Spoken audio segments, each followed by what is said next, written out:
Sincere followers of Christ love the Scriptures. We find that they speak to our lives in many different and very personal ways.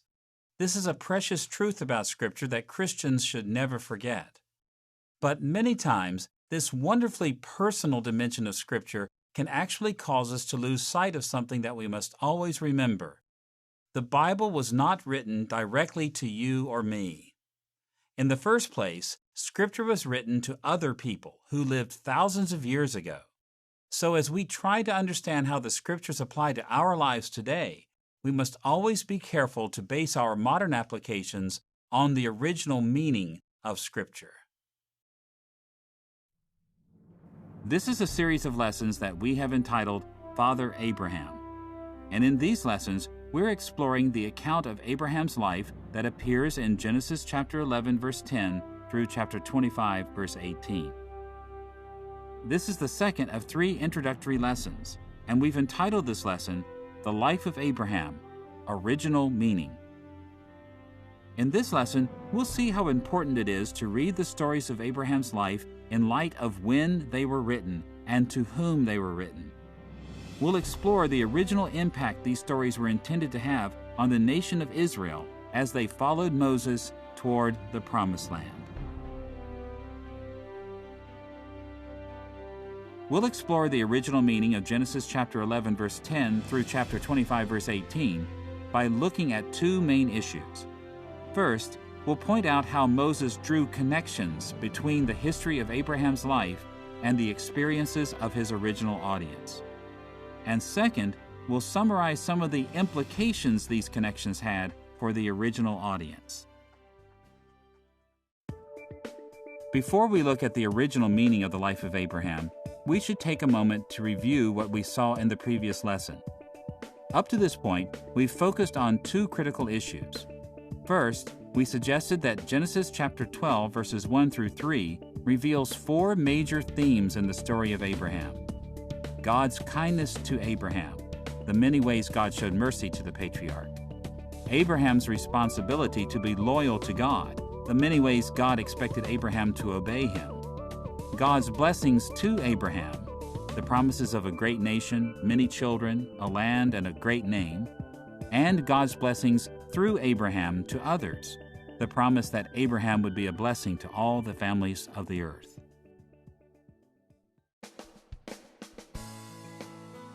Beyond this, we also saw that these major themes shaped the way Abraham's story was told in Genesis. We learned that the story of Abraham divides into 5 symmetrical steps. First, we begin with Abraham's background and early experiences in chapter 11, verse 10 through chapter 12, verse 9. Second, several episodes concentrate on Abraham's earlier interactions with representatives of other peoples in chapter 12, verse 10 through chapter 14, verse 24.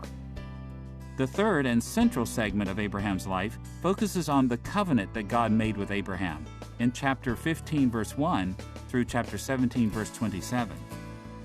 The fourth section of Abraham's life turns to Abraham's later interactions with representatives of other peoples in chapter 18, verse 1 through chapter 21, verse 34.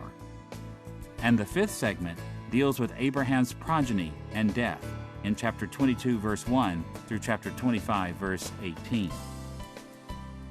These 5 steps present the patriarch's life in a symmetrical pattern.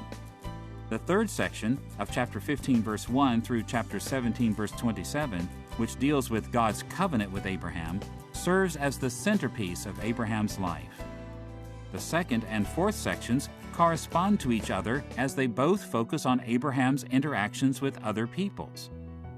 The first and last sections correspond to each other further by providing bookends to Abraham's life, tracing his family line from the past and into the future. In many respects, this lesson will build on these insights into the structure and content of Abraham's life.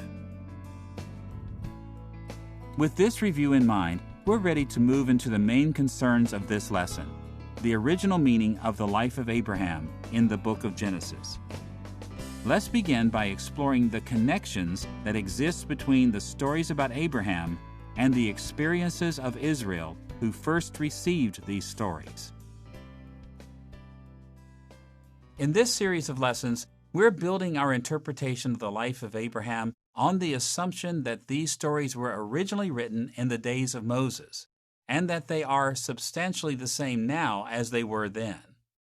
Most critical scholars believe that these stories were not written in the days of Moses, but other portions of the Old Testament, as well as Jesus himself, insisted that Moses did write Genesis. And because of this, modern Christians should affirm the Mosaic authorship of this book. But in this series, we're also concerned with going a step further. We want to grasp not just the fact that Moses wrote these stories. We want to know why he wrote them. What was his perspective on the life of Abraham? What were his purposes in writing? One of the best ways to begin to explore the original meaning of Abraham's life is to look for the ways Moses connected his stories about Abraham with the experiences of his original audience, the Israelites who followed him away from Egypt and toward the Promised Land. To explore how Moses connected his stories about Abraham to his original audience, we'll touch on three matters. First, we'll explore what we mean when we speak of these connections. Second, we'll look at some types of connections that appear within the stories of Abraham's life. And third, we'll summarize the connections in these stories by looking at each of the 5 major steps in the structure of Abraham's life story. Let's begin with what we mean when we speak of connections.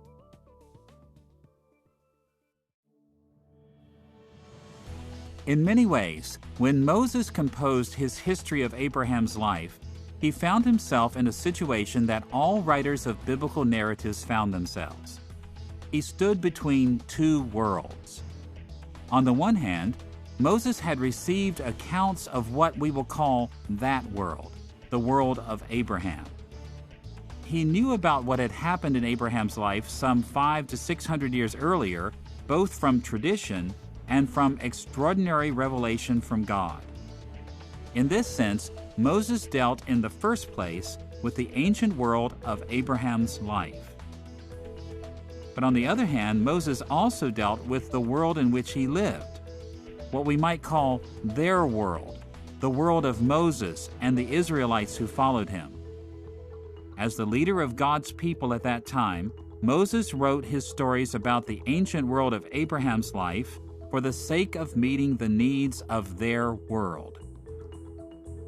As Moses mediated between that world of Abraham's life and their world, his contemporary world, he drew connections between the patriarch's life and the lives of his readers, so that they could see the relevance of the stories that he wrote. That is to say, Moses selected and shaped his stories in ways that made it possible for the Israelites following him to see that Abraham's life had connections to their lives. In large part, Moses did this by writing so that his audience could draw comparisons and contrasts between Abraham and their contemporary experiences.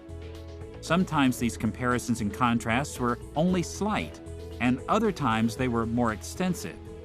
But in every episode, Moses somehow drew attention to these kinds of connections between Abraham's life and the lives of his original audience.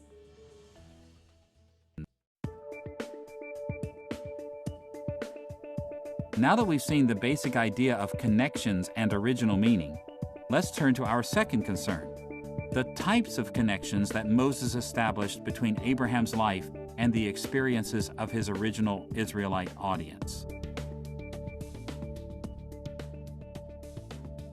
For any story to have relevance for its readers, it must portray a world that its readers can understand. If the world of a story is completely different from the real world, if readers cannot relate to the story's characters and themes, then the story will not communicate. Or to put it in terms of this lesson, if that world of Abraham were completely different from their world of Moses and the Israelites, then the stories about Abraham would not have been meaningful or relevant to the Israelites. So Moses worked very hard to draw connections between Abraham's world and the world of the Israelites who were moving toward the Promised Land. The question before us in this lesson is how Moses made these connections clear. How did he shape his stories about Abraham so that they connected to his reader's world. As we move forward in this series, we'll see that Moses connected his accounts to the experiences of the Israelites in three main ways. First, he wrote his stories so that they told the Israelites about the historical backgrounds of things they experienced. And second, he wrote so that his narratives provided the Israelites with models or examples to follow or to avoid. And third, he wrote to show that many of the patriarchs' experiences foreshadowed or adumbrated the Israelites' experiences. Because we'll refer to these kinds of connections many times in future lessons, we should introduce all three of these techniques that Moses used to show the relevance of Abraham's life for his original audience. Let's look first at how Abraham's life provided backgrounds for Israel's experience in Moses' day. In many ways, this is the easiest of all connections to identify. It's quite common for people in all walks of life to tell stories to each other for the main purpose of exploring the historical backgrounds of the things that they experience. Parents often do this with children. Teachers illustrate their teachings in this way. Pastors and even political leaders do the same. We often connect stories to our audiences by drawing attention to the ways they provide historical backgrounds. Now, with respect to the life of Abraham, we can describe this connection in this way. We find the connection of historical backgrounds when Moses pointed to the ways in which Israel's experiences were historically rooted in the events of Abraham's life. Take, for instance, the way Moses explained the historical background of viewing the land of Canaan as Israel's homeland. You'll recall that a number of times during the Exodus, the Israelites wondered why they had to go all the way to the land of Canaan. Why would Moses not allow them to stop short of entering that land? On a number of occasions, Moses addressed this very issue by providing certain details about the historical background of Abraham's life. In a word, he showed that God had specifically given Abraham a homeland in Canaan, so that the Israelites could see why he insisted that they too had a homeland in Canaan. For instance, we read these words that God spoke to Abraham in Genesis chapter 15, verse 18. To your descendants I give this land, from the river of Egypt to the great river, the Euphrates. This passage established the origin or historical background of Moses' insistence that Israel possess Canaan. God had given that land to Israel's great father, and he had given it to them as his descendants, so settling in some other land would not do. As we explore more details of Abraham's life, we'll see that Moses frequently pointed to these kinds of historical backgrounds. A second main way that Moses connected the life of Abraham to Israel in his day was by providing them with models. Let's see how modeling worked in these stories. Moses did not want his original readers to receive the stories of Abraham as mere background information. He described many situations in the patriarch's life so that they could see a significant number of similarities between the circumstances of Abraham's life and their own circumstances. These similarities raised moral issues for Moses' audience.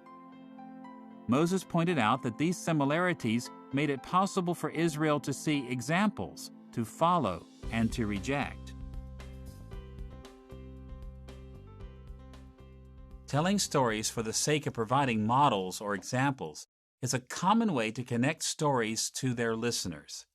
It happens all the time. When we warn someone at work not to do this or not to do that, we often add a story about what happened the last time someone made that mistake. If we're teaching children why they should work hard in school, we often reinforce instruction with stories that give examples of people who have great success because they worked hard in school.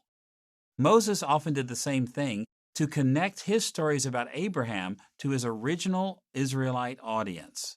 He presented Abraham's story so that his characters could serve as models for Israel to follow or to reject. Consider, for instance, how Moses exhorted the Israelites to boldness against the threat of the Canaanites who occupied the land of Canaan. We know from the books of Numbers and Deuteronomy that the Israelites following Moses refused to enter Canaan because powerful Canaanites occupied the land. Their hearts were full of dread because the Canaanites seemed to be an invincible foe. In Deuteronomy chapter 1, verses 26 through 28, we read these words of Moses to the tribes of Israel. "But you were unwilling to go up. You rebelled against the command of the Lord your God. You grumbled in your tents and said, 'The Lord hates us.' So he brought us out of Egypt to deliver us into the hands of the Amorites to destroy us. Where can we go? Our brothers have made us lose heart. They say, 'The people are stronger and taller than we are. The cities are large with walls up to the sky.'" One of the ways Moses addressed this fear of the Canaanites was to provide his readers with the example of Abraham facing Canaanites in his day. For instance, we find the first reference to Canaanites in Abraham's life in Genesis chapter 12, verse 6. Abraham traveled through the land. At that time, the Canaanites were in the land. And in a similar way, in Genesis chapter 13, verse 7, we read these words, "The Canaanites and the Perizzites were also living in the land at that time." Why did Moses mention the Canaanites' presence in the land of promise twice in two adjacent episodes? One of his purposes was to show Israel that Abraham's situation was very similar to theirs. Canaanites were in the promised land in Abraham's day, just as they were in the days of Moses and Israel.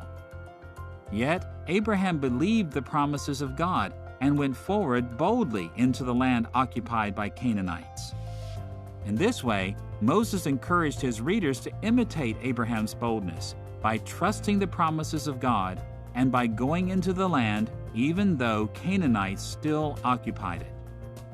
In this way, Abraham became their example to follow.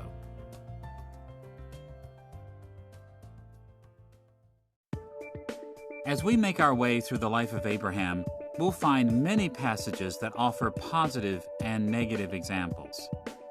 But in the third place, there were times when Moses connected the life of Abraham to the lives of his readers by showing how events in the patriarch's life foreshadowed or adumbrated events that took place in his day. In many respects, the connection of historical backgrounds requires very little similarity between the story and its audience to accomplish its purpose. Examples or models require more similarity between the story and its audience for the example to be relevant. But foreshadowing occurs only when there are many similarities, so much so that that world of Abraham looks almost exactly like their world of Israel. Now, this kind of extensive connection occurs infrequently in the stories of Abraham's life, but from time to time, Moses described the days of Abraham in ways that closely resembled events in his own day. Many of us have heard the old adage, history often repeats itself. Of course, we all know that no two sets of historical events are ever exactly the same. But sometimes events are so similar that the second seems to be almost a repetition of the first. When biblical writers saw that events in the past seemed to be repeated in the lives of their audiences, they often made this connection clear. And this literary technique is known as foreshadowing. One example of foreshadowing appears in the well-known episode that describes Abraham's covenant with God in Genesis chapter 15, verses 1 through 21. God gave Abraham assurance that his descendants would one day possess the land of Canaan by calling him to prepare for a covenant ritual. Abraham prepared by cutting some animals in half and by placing the pieces of their torn flesh on either side of a path.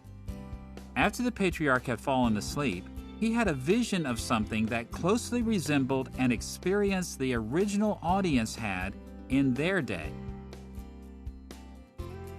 In Genesis chapter 15, verse 17, we read these words, "When the sun had set and darkness had fallen, a smoking firepot with a blazing torch appeared and passed between the pieces." In the larger context of this passage, we learn that this smoking pot and blazing torch represented God Himself passing among the torn flesh of animals as an assurance that He would surely give Abraham's descendants the land of promise. Now get the picture. In Genesis chapter 15, verse 17, God passed before Abraham as smoke and fire to assure him that God would give his descendants the land of promise. Now to us as modern readers, it may seem strange for God to assure Abraham by appearing as smoke and fire. But when we remember that Moses wrote about Abraham's life for the Israelites following him toward the promised land, it's not surprising at all that he would include this detail. Throughout the Israelites' travels, God had appeared before Israel in a way that resembled the smoking pot and flaming torch. In the glory cloud that led them toward the promised land, God appeared to them too as smoke and fire. So in this way, God's appearance to Abraham foreshadowed the way He appeared to the Israelites in Moses' day. And as Abraham gained assurance of possessing the land because God went before him in this manner, the Israelites hearing this story should have gained assurance of possessing the land in their day as well. Another, even more extensive foreshadowing occurs in the episode of Abraham's deliverance from Egypt, found in Genesis chapter 12, verses 10 through 20.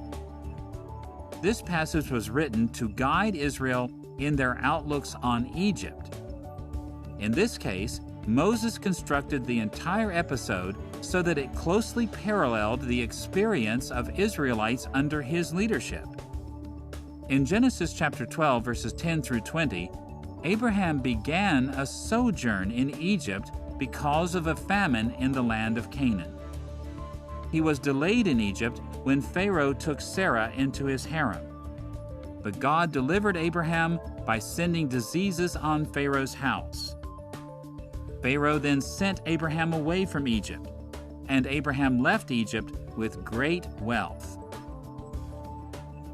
This story about Abraham was clearly designed to foreshadow the experience of the nation of Israel generations later. Just like Abraham, they sojourned to Egypt because of a famine in the land of Canaan. They were held there by Pharaoh. They were delivered by disease sent from God to the house of Pharaoh. Pharaoh ordered Israel's release, and Israel left Egypt having plundered the riches of the Egyptians. Moses purposefully shaped this account so that it foreshadowed the experiences of his audience. This kind of extensive foreshadowing is rare in the stories of Abraham, but such connections appear here and there in Abraham's stories.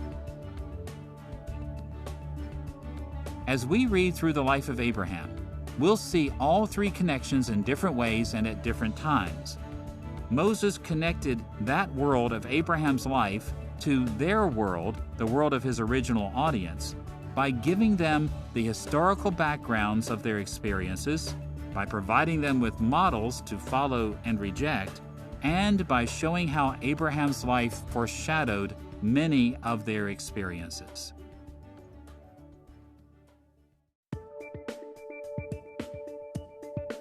Now that we've seen the types of connections that Moses established between Abraham and his Israelite audience, it will be helpful to summarize how each major step of Abraham's life connected to the lives of the original audience. You'll recall that Abraham's life divides into 5 symmetrical steps. In each of these sections, Moses found ways to connect the stories about Abraham to the circumstances of his original audience.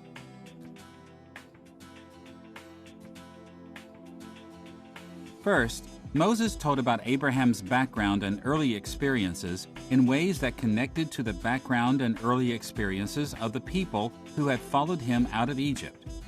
Both Abraham and Israel descended from the same family, and both Abraham and Israel had been called by God to inhabit the land of Canaan. So Moses gave historical backgrounds, set up Abraham as a model, and even showed ways that Abraham's life foreshadowed the experiences of the original audience. Second, Moses also described Abraham's early interactions with others in ways that connected to his audience. He spoke of how Abraham interacted with Egyptians because Israel interacted with Egyptians in their day. He spoke about Abraham and Lot because Israel interacted with descendants of Lot, the Moabites and the Ammonites. He wrote about kings from the east and the Canaanite king of Sodom because Israel had similar experiences with foreign kings and Canaanite cities. Third, Moses wrote about God's covenant with Abraham because Israel had entered into covenant with God as well. Abraham's covenant with God foreshadowed the covenant God made with Israel in many different ways. Fourth, Moses wrote about Abraham's later interactions with other peoples. He wrote about the people of Sodom and Gomorrah, Lot, and Abimelech the Philistine, because Israel faced similar people in their day, the Canaanite cities, the Moabites and the Ammonites, and the Philistines. And fifth, Moses wrote about Abraham's progeny and death in a way that connected with his Israelite readers. He focused on Isaac as Abraham's special son and heir because his Israelite audience was descended from Isaac. He drew attention to the burial ground for Sarah because that ground was in the land God promised to Israel. He drew attention to other sons of Abraham who were not Abraham's heirs, especially Ishmael, because Israel had to deal with the Ishmaelites in their day. So we see that as Moses wrote about Abraham, he drew many different connections between his stories and the experiences of his Israelite audience. And he did this in order to provide significant guidance for the Israelites as they followed him toward the Promised Land. Now that we've seen the main ways Moses connected Abraham's life to his original Israelite audience, we need to ask another important question about the original meaning. What were the implications of these connections for the original audience? What were they to learn from the stories of Abraham's life? There should be little doubt that when people take time to write a history as complex as Abraham's life in Genesis, they have all kinds of motivations and goals. They want their story to have multiple impacts on their audiences. In fact, when Moses wrote the life of Abraham, his intentions were so manifold that it's impossible to decipher them all completely, much less to state them in just a few sentences.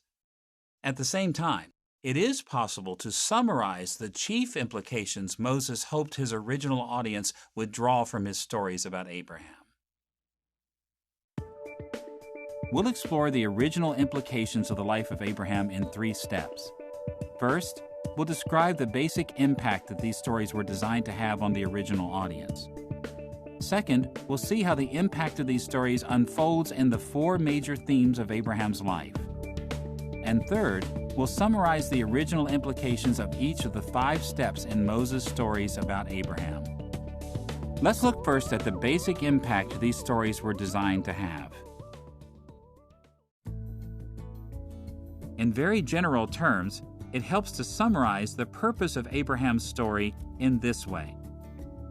Moses wrote about Abraham to teach Israel why and how they were to leave Egypt behind and to continue toward the conquest of the Promised Land.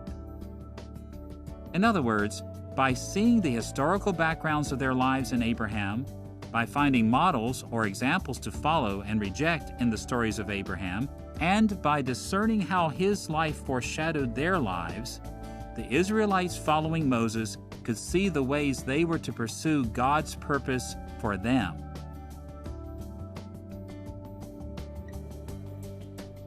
Although we can be confident on the basis of the testimony of Scripture and even Jesus himself that the book of Genesis comes from the days of Moses, we should note that we cannot be sure precisely when Moses completed these stories as we have them now. Whatever the case, we may safely say that Moses' main concern when writing the history of Abraham would have been very similar for either generation. He wrote about Abraham to turn their hearts away from Egypt and toward possessing the Promised Land. This general implication for the original audience can hardly be overemphasized. Moses wrote to encourage the nation of Israel following him never to return back to Egypt and to succeed in the conquest of Canaan. And this broad implication guides us in our modern application of Abraham's life. As Christians, we are on a journey that actually completes the journey begun by Israel in the days of Moses. We're moving toward the new heavens and the new earth. So, for us to apply Abraham's stories properly to our lives, we must pay attention to the ways they instructed the original audience to keep moving toward Canaan.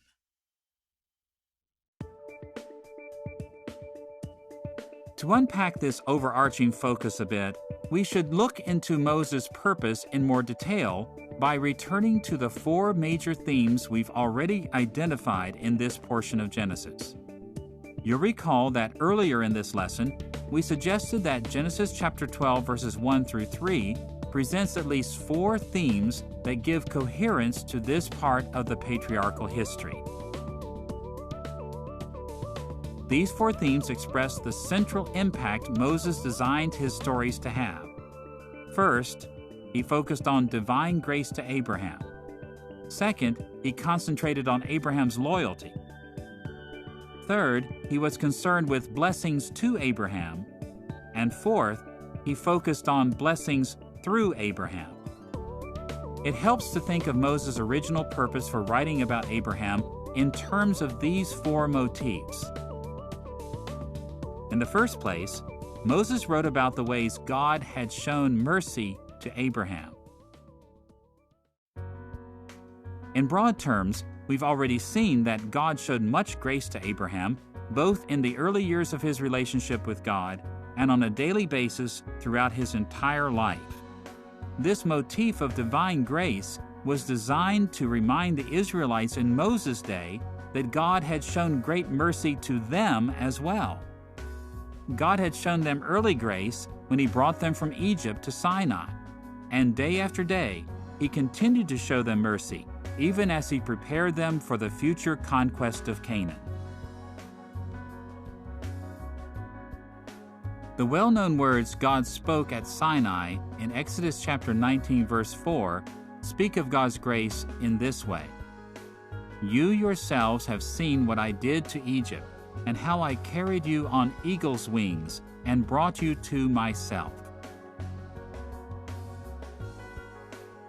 Sadly, the Israelites whom Moses led had forgotten how much mercy they had received from God. Early on, they complained that God and Moses had cheated them by taking them away from the comforts of Egypt. They complained about food and water in the wilderness. They thought God had asked too much of them when he called them to enter the conquest for the Promised Land.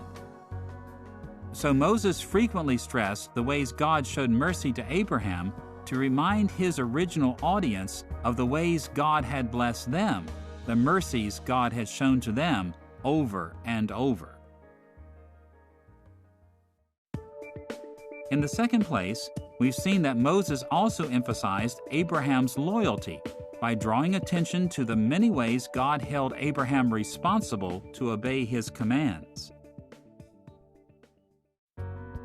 Moses repeatedly emphasized that God expected the patriarch to be faithful to his commands because this focus was also relevant for the Israelites who followed him.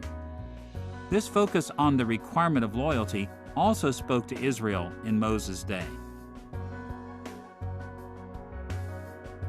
Listen to the way God continued to address Israel at Mount Sinai in Exodus chapter 19, verses 4 and 5. You yourselves have seen what I did to Egypt, and how I carried you on eagle's wings and brought you to myself. Now, if you obey me fully and keep my covenant, then out of all nations you will be my treasured possession. Notice here that the blessings of becoming a treasured possession were dependent on Israel's faithfulness. Although God had shown much mercy to the nation, the status of each person in each generation depended on how they responded to the commands of God. Now, as we have seen, the main responsibility given to Abraham was that he go to the land of Canaan. Moses stressed this responsibility because he wanted Israel following him to stay the course for the land of Canaan as well. And of course, as Moses wrote about Abraham's other responsibilities, he did so to teach the Israelites of his day about their many other responsibilities. The many requirements of loyalty from Abraham spoke plainly to the fact that the original audience was to be loyal and faithful to the commands of God as well. In the third place, we've also seen the importance of the theme of God's promised blessings to Abraham. In his stories about Abraham, Moses focused on the promised blessings of a great nation, prosperity, and a great name for Abraham and his descendants. And on a number of occasions, we even see that Abraham experienced some foretastes of these blessings in his own lifetime. And on many other occasions, the stories of Abraham focused on the future fulfillments of these blessings in generations to come. Moses focused on Abraham's blessings these ways because these promises were also for Abraham's descendants, the people of Israel, whom Moses led. The people of Israel were promised great blessings too. They were to become a great nation, to experience unprecedented prosperity, and to receive a great name when they entered into the Promised Land. In fact, much like Abraham, Israel had also experienced many foretastes of these blessings by the time the book of Genesis was written. They had already begun to see fulfillments of some of these promises in their own lives. Yet there were still many future fulfillments of these blessings to come once they entered the land of promise. God spoke of these future blessings for Israel at Sinai in this way, in Exodus chapter 19, verse 6. You will be for me a kingdom of priests and a holy nation. Moses wrote of the blessings God promised Abraham to raise the hopes of Israel in his day. As they read of God's promises to the patriarch, they could clearly see how God had great blessings in store for them as well.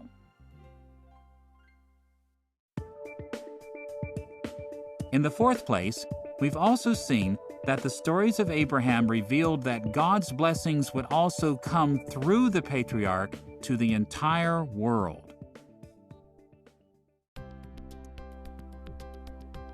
As you'll recall, the blessings through Abraham would not come in a simple fashion. In Genesis chapter 12, verse 3, we learn that God would give Abraham success through a process of blessing Abraham's friends and cursing his enemies. In a variety of episodes, Moses pointed out how God gave Abraham foretastes of this process in his own lifetime as he interacted with other peoples representing different nations. And on a number of occasions in his stories of Abraham's life, Moses pointed out that many fulfillments would come in the future. Moses stressed this motif because it was so relevant to the people of Israel who followed him in his day. God assured them of success in being a blessing to others because he would bless their friends and curse their enemies. They too had seen foretastes of these promises as they interacted with various groups of people in their own day. They had already seen God bless those who were their friends and curse their enemies on a number of occasions. And beyond this, Moses also focused on these matters to turn the eyes of the Israelites toward future fulfillments as they entered the Promised Land and spread the kingdom of God to the ends of the earth. As we have just read, in Exodus 19, verse 6, God said this to Israel, "You will be for me a kingdom of priests and a holy nation." This vision of the nation as a kingdom of priests did not simply point out that the nation itself would be blessed with the privilege of being a holy people serving God, but also pointed out that the children of Israel would serve God's purposes throughout the world. As Moses inspired Israel to move toward the Promised Land, his stories about Abraham were designed to instill within them the vision of how God was going to use Israel to spread his kingdom and thus his blessings to the entire world. Now that we've seen the implications of the four major themes of Abraham's life for the original audience, let's briefly summarize the impact of Abraham's stories on the original audience by looking at each major step in the structure of the patriarch's life as it is recorded in Genesis. You'll recall that the stories about Abraham's life divide into 5 main steps. First, Abraham's background and early experiences in chapter 11, verse 10 through chapter 12, verse 9. Second, Abraham's earlier interactions with representatives of other peoples in chapter 12, verse 10 through chapter 14, verse 24. Third, the covenant that God made with Abraham in chapter 15, verse 1 through chapter 17, verse 27. Fourth, Abraham's later interactions with representatives of other peoples in chapter 18, verse 1 through chapter 21, verse 34. And fifth, Abraham's progeny and death in chapter 22, verse 1 through chapter 25, verse 18. Each of these major steps divides into a number of smaller segments or episodes. We'll briefly summarize the content and some of the main implications that these episodes had for the original audience for whom Moses wrote. The first step of Abraham's life, his background and early experiences, reported several features of Abraham's family and the time when God first called Abraham into his service. In general terms, Moses designed this first step to show his original Israelite audience how they could learn about their own family background and their call from God from these events in Abraham's life. The first step divides into 3 episodes or segments. The life of Abraham begins with a genealogy that presents Abraham's divinely favored lineage in chapter 11, verse 10 through verse 26. These verses establish that Abraham was a climactic character in the family of Shem, a family that held a favored status before God as God's special chosen people.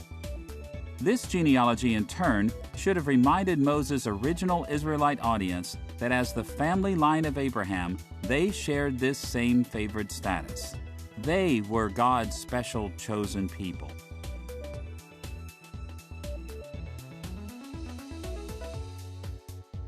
The second episode of Abraham's background and early experiences is another genealogy in chapter 11, verse 27 through verse 32.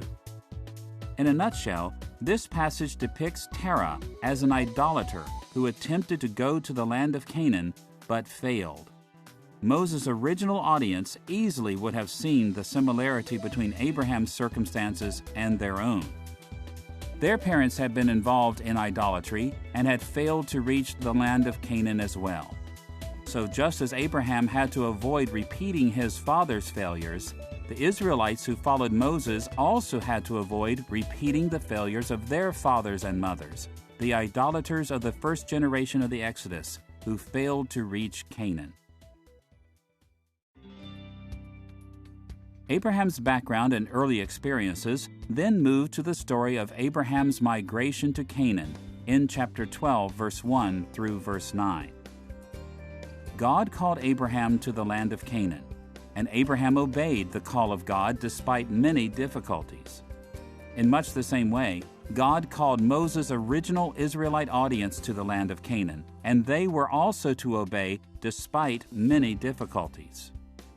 So the story of Abraham's migration to Canaan had the original implication that the Israelites in Moses' day were to follow the footsteps of Abraham and migrate as he did to the land of Canaan.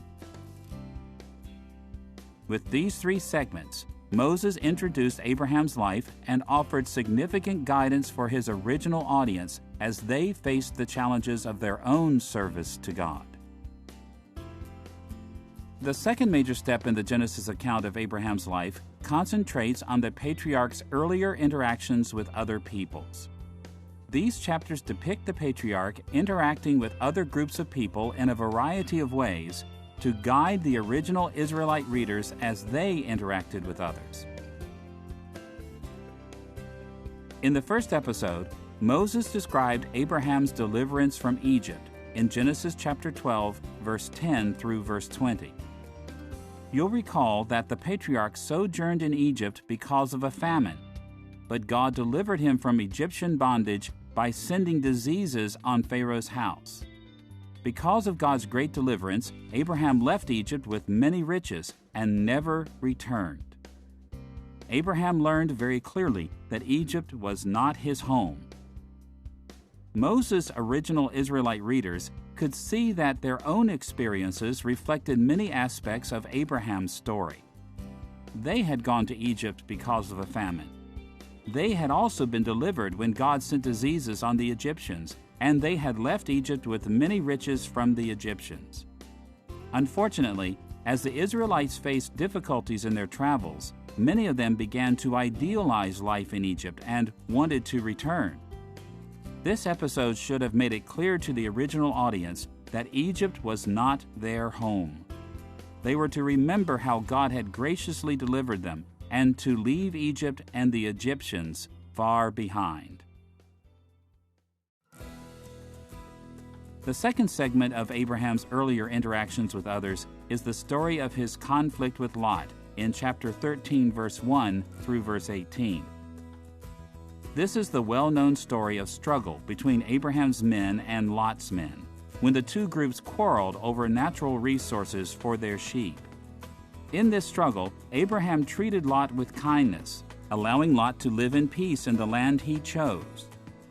The original readers of Genesis would have had little trouble understanding what this story meant for them.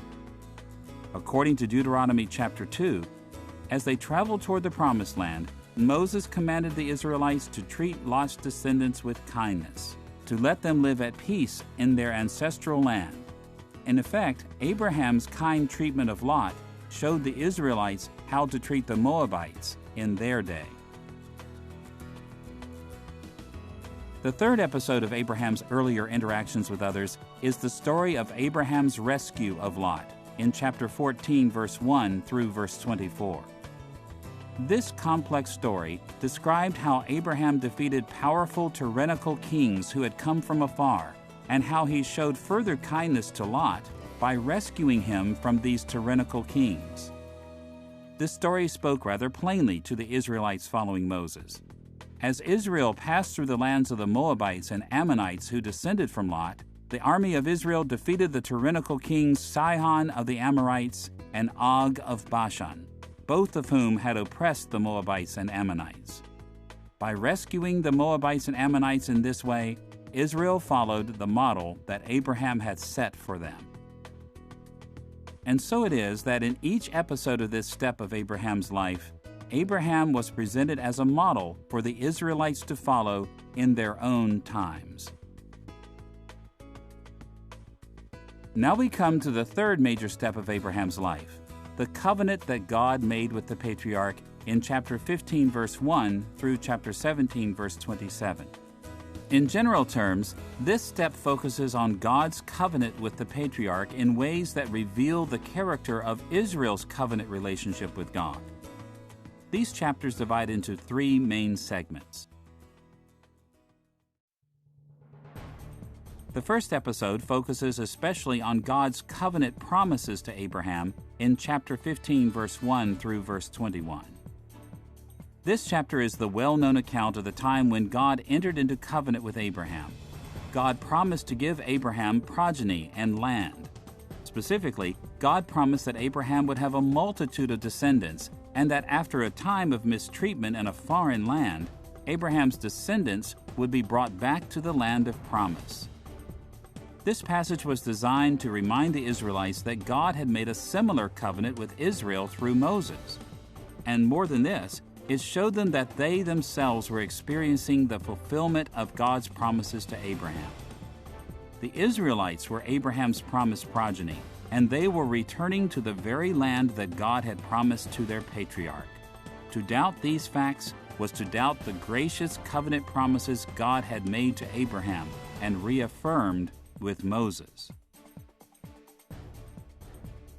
The second episode that focuses on God's covenant with Abraham is the patriarch's failure with Hagar in chapter 16, verse 1 through verse 16. This sad story recalls how Abraham and Sarah turned from the covenant promises of God by seeking a child through Sarah's Egyptian handmaiden, Hagar.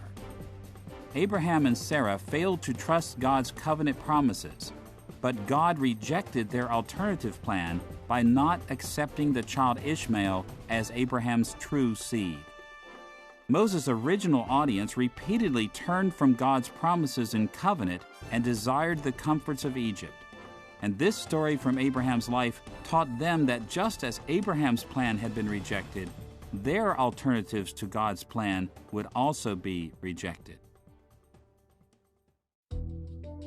The third episode focusing on God's covenant with Abraham is the account of Abraham's covenant requirements in chapter 17, verse 1 through verse 27. In this passage, God confronted the patriarch over his failure to follow God's plan. The Lord also reasserted the need for covenant loyalty by instituting circumcision as a covenant sign that was to be applied to Abraham and his sons. By this sign, God reminded Abraham that his covenant relationship entailed the responsibility of loyalty, and that loyalty would lead to great blessings. Moses recounted this side of Abraham's covenant to confront the Israelites in his day over their failures to remain faithful and to reassert the Israelites' need for covenant loyalty. Only as the Israelites were faithful to their covenant God could they rightly hope for his great blessings. So the centerpiece of Abraham's life, his covenant with God, drew attention to the grace of God's marvelous promises to Israel, but it also forcefully reminded his audience that they were obligated to display loyal service to their covenant God. Now we come to the fourth step of Abraham's life, his later interactions with others in chapter 18, verse 1 through chapter 21, verse 34. In these chapters, Abraham encountered various people who were associated with people living in Moses' day. Abraham interacted with the Canaanite inhabitants of Sodom and Gomorrah, with Lot, Abimelech, and Ishmael. In general terms, Abraham's interactions with these people taught Israel how they were to interact with the Canaanites, the Moabites and Ammonites, and the Philistines and Ishmaelites of their day. The first story of this portion of the patriarch's life is the account of Sodom and Gomorrah in chapter 18, verse 1 through chapter 19, verse 38. This well-known narrative tells of the threat of divine judgment against the evil Canaanite cities. It tells about Abraham's concern for the righteous in those cities and the destruction of the cities, as well as Lot's rescue. These events spoke directly to the situation facing Moses' original audience. They helped them understand what was happening with people living in their day. God's threat against the Canaanites, the concern they were to have for the righteous among the Canaanites, like Rahab, whom they later encountered in Jericho, the destruction that was sure to come against the evil Canaanite cities, and their relationship with Lot's descendants, the Moabites and the Ammonites. The second portion of Abraham's later interactions with others appears in chapter 20, verse 1 through verse 18. In this story, Abraham once again interceded for an inhabitant of the land, namely for Abimelech, the Philistine. You recall that Abimelech threatened Abraham's future by taking Sarah from Abraham, not knowing she was his wife. Then God brought judgment against Abimelech, and Abimelech proved to be righteous by repenting of his actions. As a result of this repentance, Abraham interceded on Abimelech's behalf, and Abraham and Abimelech enjoyed lasting peace and friendship with each other. This story spoke to the Israelites in Moses' day about the attitudes they were to have toward the Philistines living in their day. In a variety of ways, the Philistines threatened Israel, but when the threat of God's judgment brought repentance among the Philistines, the Israelites were to intercede on their behalf and to enjoy lasting peace with them. The third narrative of this section, found in chapter 21, verse 1 through verse 21, focuses on the difficult relationship between Isaac and Ishmael. Isaac and Ishmael were both sons of Abraham, but when tensions rose between them, God instructed Abraham to separate Ishmael from the family. God still blessed Ishmael, but made it very clear that Abraham's only rightful heir was Isaac. As Moses informed his original audience of these events, he helped them understand the nature of their relationship with the Ishmaelites of their day. When tensions rose between Israel and the Ishmaelites were to remember that God had ordained a separation between them. Although God blessed the Ishmaelites in many ways, the Israelites were the true heirs of Abraham.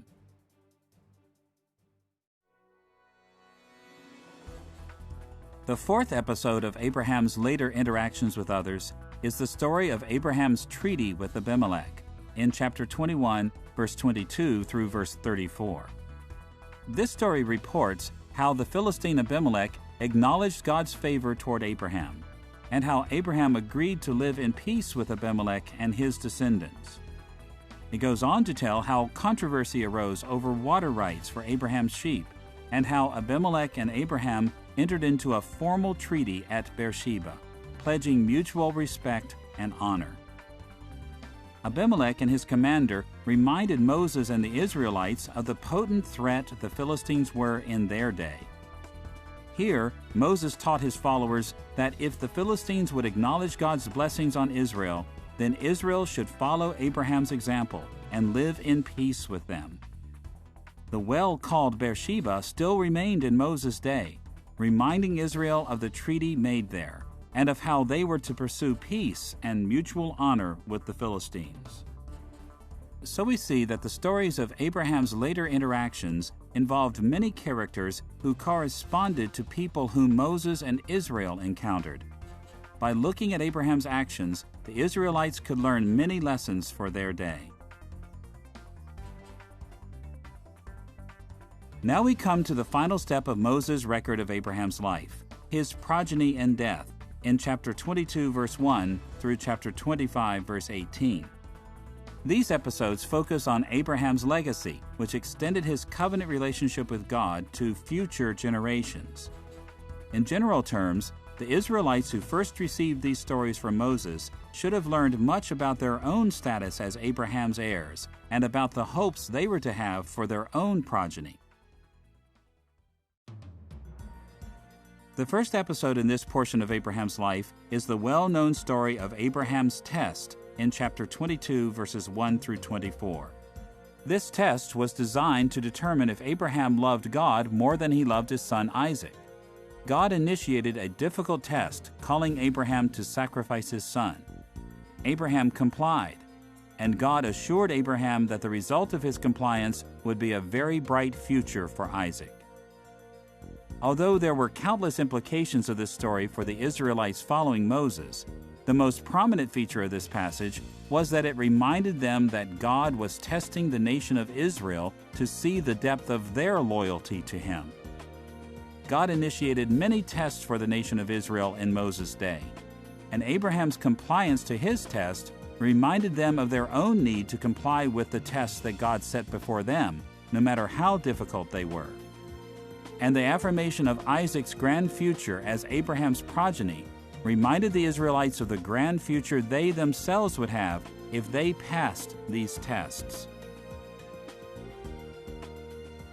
the second episode of the last step of Abraham's life is the story of the patriarch's purchase of burial property in chapter 23, verse 1 through verse 20. This story describes how Abraham acquired a family burial site in Hebron when his wife Sarah died. The narrative emphasizes that the patriarch did not accept this property as a gift, but rather that he purchased it. This deed of property established his family's legal right to see the land of Canaan as their homeland. The Israelites following Moses understood the importance and implications of this purchased burial site for their own lives. It was their ancestral burial site. Abraham, Isaac, and Jacob were all buried there. They understood that it was their legal possession in the land, even prior to the conquest. Abraham, Isaac, and Jacob spent much of their lives in and around Hebron.